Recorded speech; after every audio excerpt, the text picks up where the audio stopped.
মোৰ নাম মুনি, মোৰ বয়স 25 বছৰমান আৰু মোৰ ৰুমমেটৰ দুয়োজনী পিজিত থাকিছিলোঁ। আমি ৰাতিপুৱাৰ পৰা ৰাতিলৈকে একেলগে থাকিছিলোঁ কাৰণ আমি একেটা ক্লাছতে পঢ়িছিলোঁ। সন্ধিয়া একেটা কোঠাতে থাকিছিলোঁ, গতিকে আমি দুয়ো বহুত ভাল বন্ধু আছিলোঁ। 2 বছৰ আগতে মোৰ এজন প্ৰেমিক আছিল যিয়ে মোক বহুবাৰ স্বৰ্গ দেখুৱাইছিল, কিন্তু যেতিয়া বিখন কৰিবলৈ গৈছোঁ তেতিয়া তেওঁৰ পৰা আঁতৰি থকা তেওঁৰ লগত কেৱল ফোনতহে কথা পাতিছোঁ। কিন্তু ৰূপা আমাৰ ক্লাছৰ ল'ৰা এটাৰ লগত প্ৰেমৰ সম্পৰ্ক আছিল আৰু দুয়োজনে প্ৰেমৰ জীৱনটো উপভোগ কৰি আছিল। ৰূপাই 5-6 মাহ প্ৰেমিকৰ সেৱা কৰিছিল। তাই যেতিয়াই কৰি ঘূৰি আহিছিল তাই আহি মোক কৈছিল তাই কি কৰিলে আৰু কেনেকৈ কৰিলে।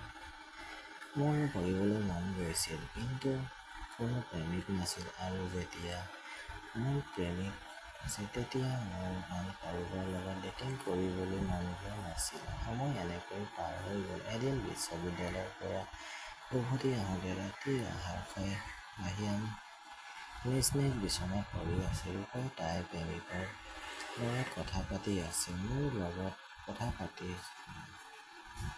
প্ৰায় 11 বজালৈকে আমি আমাৰ ফোনত ব্যস্ত হৈ থাকোঁ। তেতিয়া ফোনত কথা বতৰা শেষ হৈ ৰূপা মোৰ ওচৰলৈ আহিল আৰু আমি দুয়ো বহিলোঁ আৰু নিজৰ বন্ধু-বান্ধৱীৰ কথা পাতিবলৈ ধৰিলোঁ। মোৰ প্ৰেমিকজনে মোক বহুত মজাৰে ভৰা কথা ক'লে, যাৰ বাবে ময়ো বহুত উত্তেজনা অনুভৱ কৰি আছিলোঁ। এনেকৈ কথা পাতি থাকোঁতে ৰূপাই সুধিলে, শুনা ৰুমি কৰিব? মই অলপ আচৰিত হৈ সুধিলোঁ।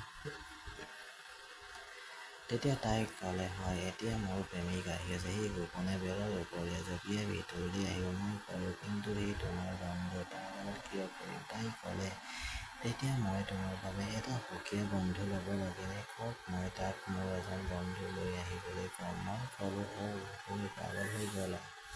মই এনেকুৱা কাৰোবাৰ লগত কেনেকৈ কৰিম? চাওক বন্ধু, মোৰ প্ৰেমিক ইয়ালৈ আহিব। তেওঁ মোৰ লগত আপোনাৰ সন্মুখত মোৰ নিজৰ বিচনাত কৰিব। তোমাৰো কৰিবলৈ মন যাব। গতিকে আমি দুয়ো বন্ধুৱে একেলগে উপভোগ নকৰোঁ কিয়? মই তাত, তুমি ইয়াত। মই কিবা এটা ভাবিবলৈ ধৰিলোঁ। তেতিয়া তাই আকৌ ক'লে, চাওক, তোমাৰ হৃদয়খন মোৰ তেনেকুৱা। যদি তোমাৰ ভাল নালাগে তেন্তে নকৰিবা, যদি তোমাৰ ভাল লাগে তেন্তে কৰা। কোনে জানিব আৰু আমাৰ বাহিৰে আন কোনে চাই আছে? কিয় কোৱা? ৰূপাই ক'লে, গতিকে ময়ো অনিচ্ছা সত্ত্বেও ক'লোঁ, হয়, ঠিক আছে, যদিও সকলো ঠিক হয় তেতিয়া আমি চাম। ৰূপাই তাইৰ প্ৰেমিকক ফোনত সকলো কথা ক'লে। এঘণ্টাৰ পিছত দুৱাৰত টোপৰ মাৰিলে। ৰূপাই উঠি দুৱাৰখন খুলি দিলে। মই নিজৰ বিচনাত বহি আছিলোঁ। ইমান ৰূপা সোমাই আহিল। এটা আছিল ৰূপাৰ প্ৰেমিক। ল'ৰাটো সোমাই অহাৰ লগে লগে ৰূপাই ধৰিলে। দ্বিতীয় ল'ৰাটো সোমাই ওখ, শক্তিশালী, গোলাপী আৰু চাবলৈ ধুনীয়া আছিল। ৰূপা আৰু তাইৰ প্ৰেমিক ৰূপাৰ বিচনাত বহিল আৰু আনজন ল'ৰা চকীখনত বহিল। কিছু সময়ৰ পাছত ৰূপা আৰু তাইৰ প্ৰেমিক লগ পালে। আমি দুয়ো কথা পাতি থাকোঁতে তেওঁ চকীখনত মনে মনে বহি থাকিল আৰু মই মোৰ বিচনাত বহি থাকিলোঁ। যদিও মই একো কোৱা নাছিলোঁ, মোৰ হৃদয়খন বৰ জোৰে বেগেৰে ধপধপাই আছিল। তাৰ পিছত ৰূপাই মোক মাতিলে, তাত বহি কি কৰিছে ইয়ালৈ আহ। মই অলপ বিভ্ৰান্তি হৈ উঠি ৰূপাৰ বিচনালৈ গৈ এফালে বহিলোঁ। তাৰ পিছত ৰূপাই মোক তাইৰ বান্ধৱী আৰু তেওঁৰ বন্ধুৰ লগত চিনাকি কৰাই দিলে। দুয়োজনে মোৰ লগত হাত মিলাই দিলে। মৃতৰ হাতখন ঠিকেই আছিল, যদিও ইজনৰ হাতখন বৰ কঠিন আৰু মজবুত আছিল। তেওঁৰ লগত হাত মিলাই থাকোঁতে মোৰ হৃদয়ৰ ডোঙাবোৰ টিং টিং কৰিবলৈ ধৰিলে। আমি এতিয়া কথা পতা নাছিলোঁ, কিন্তু ৰূপা আৰু মৃতৰ প্ৰগ্ৰেমটো ইতিমধ্যে বনোৱা হৈছিল। গতিকে মৃতে ক'লে, চাওক ভাই, আমি ইয়ালৈ কথা পাতিবলৈ অহা নাই, গতিকে আমাৰ বিচনাখন খালী কৰক, আমি উপভোগ কৰোঁ। আৰু যদি আপুনি উপভোগ কৰিব বিচাৰে তেন্তে আপোনাৰ বিচনাত যাওক।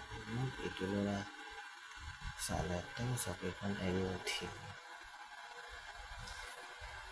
ময়ো উঠি গৈ মোৰ বিচনাত বহিলোঁ। তো এতিয়া আমি কি কথা আৰম্ভ কৰিম? কোনে আৰম্ভ কৰিব লাগে? মৃত আৰু ৰূপাই চাদৰখন লৈ দুয়োজনে চাদৰখনৰ তলত মজা কৰিলে। ইটোৱে ল'ৰায়ো মোক বহুত ওচৰলৈ আহি মোৰ ওচৰত বহিল।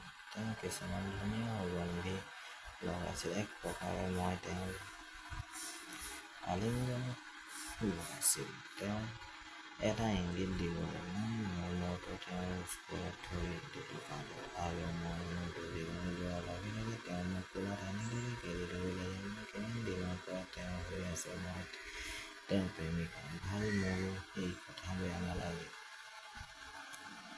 লাহে লাহে সেই মোৰ নিদিন সজাটো লৈ গৈছে আৰু মই মনে মনে তেওঁক সমৰ্থন কৰি আছোঁ 20 মিনিট আগতে মই চিনি পোৱা মানুহজন মোৰ লগত এটা মজাৰ খেল খেলি আছিল মোৰ সহযোগিতা দেখি তেওঁ বৰ জোৰেৰে খেল আৰম্ভ কৰিলে তেওঁ মোক সম্পূৰ্ণৰূপে পৰাস্ত কৰে আনখন বিচনাত কি হৈছে আমাৰ কোনো ধাৰণাই নাছিল আমি তালৈ যোৱা নাছিল আমি নিজৰ মজাৰ মাজত হেৰাই গৈছিল 3 বজালৈকে তেওঁ মোৰ লগত 5টা ইনিংছ খেলিছিল যোৱাৰ সময়ত তেওঁ মোৰ নম্বৰটো লৈছিল আৰু তাৰ পিছত আমি প্ৰতিদিনে লগ হ'বলৈ ধৰিলোঁ